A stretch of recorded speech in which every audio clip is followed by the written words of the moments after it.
6 aprel məzunların buraxılış imtahanının növbəti suallara baxaq. 61-ci sualda ABCD kvadratının təpələrindən çəkilmiş paralel düz xətlər onun müstəvisində paralel olan müstəvinə uyğun olaraq bu nöqtələrdə kəsir. AB 4-dür. Biz bilirik ki, əgər bu nöqtələrdə paralel müstəvidə kəssə, burada prizma əmələ gələcək. Prizmada A1-C1-in, yəni belə düşünün, A1-C1 belə olacaq. Bu da bunun diaqonalıdır. Biz də bilirik ki, diaqonal A kökdə 2 ilə hesablanır. Əgər gətirib yerinə qoysaq, A da bizdə 4-dür. Yəni burada kvadrat olduğu üçün hər tərəfləri 4-ə bərabər olacaq. O da olacaq A-nın yerinə 4 yazsaq 4 kökdə 2, yəni Y variantı. Növbəti suala baxaq. Mənfi 3x böyükdür 9-dan. Biz əgər hər tərəfi mənfi 3-ə bölsək, bilirik ki, işarə də tərsinə olaraq dəyişəcək. Olacaq x kiçikdir mənfi 3-dən. Ən böyük tam həlli, yəni biz bura ən böyük neçə yaza bilərik? Ən böyük mənfi 4, mənfi 5, mənfi 6 belə gedəcək. Yəni ən böyük biz bura mənfi 4 yaza bilərik. D variantı. Daha sonra isə deyək ki, K və L nöqtələri ABC üçbucağına uyğun olaraq BC və AC tərəflərinin orta nöqtələri olarsa, ştriklənmiş hissənin sahəsini ABC üçbucağının sahəsinin AC hissəsini təşkil etdiyini tapın. Biz bilirik ki, əgər qarşı tərəfi 2-yə bölürsə, bu həm də mediandır. Median da üçbucağı 2 bərabər sahəyə bölünür. Daha sonra isə buradan bir dənə də orta xətt çəkilib.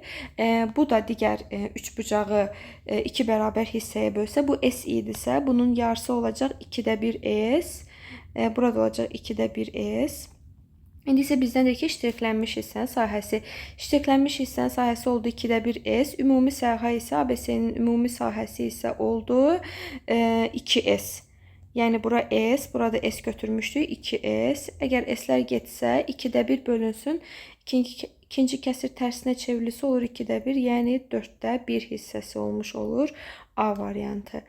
Daha sonra isə sinüs 2x minus 3 bərabərdir 1 tənliyini həll eləyin.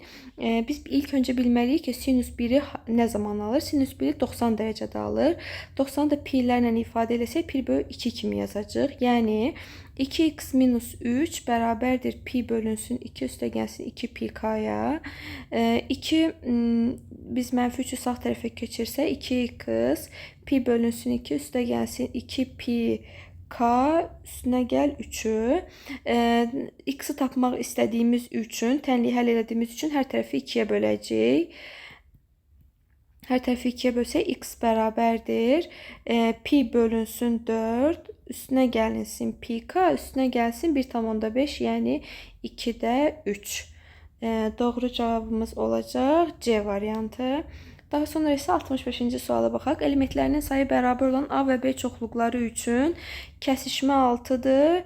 B-dən A-nı çıxanda bərabərdir. 2 vurulsun, bunların birləşməsi olarsa MB-ni istir.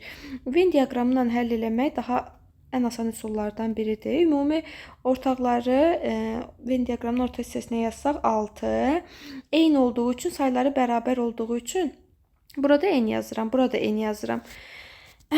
İndi isə mənə deyir ki, 5-i vuranda, B-dən A-nı çıxanda, yəni 5 vurulsun X, ortaqları çıxsam, daha doğrusu 5 vurulsun N, yəni burada N qalır. 5 vurulsun N bərabərdir 2 vurulsun hamısına, yəni hamısını götürürəm. N üstə gəlsin 6, üstə gəlsin N-ə. 5n bərabərdir. Toplayanda 2n üstə gələ 6. 2n üstə gələ 6-nı 2-yə vurub açsaq, 4n üstə gələk 12. Buradan da n-i tapmaq istəsək, n bərabərdir 12-yə. N-i 12 tapdıq, bizdən MB-ni istəyir. MB-ni də bu hissə, yəni sayıların onsuz da bərabərdir. 12 götürsək, 12 üstün 6 gələndə 8.